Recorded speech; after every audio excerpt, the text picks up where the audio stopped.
One of the things that I work at doing when I first meet a couple is I want to assess what's been their story of their friendship through their life together. How have they nurtured their friendship? Where has it deteriorated, and what do they need to change in order to get back into nurturing their friendship? One of the things that we've learned through the research is that what's happening in a couple's friendship is the very best predictor of what's going to happen in their conflict. And so what we learned is those couples who had a really rich friendship, is it was never by accident.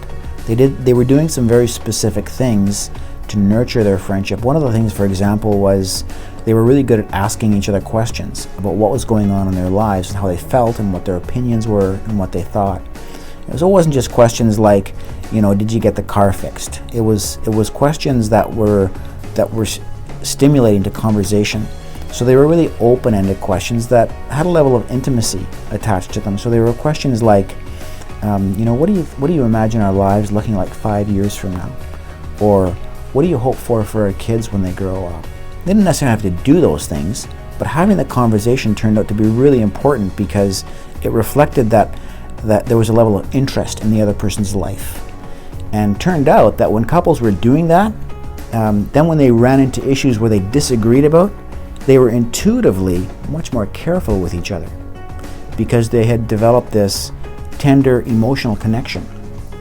And so one of the things we work on in therapy is let's reinvent your friendship.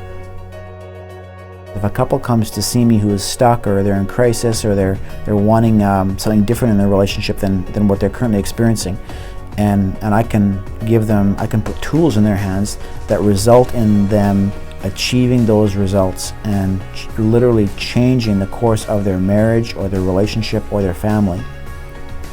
That's tremendously rewarding to know that that when people come to acquire my service, that it's actually going to be life-changing for them.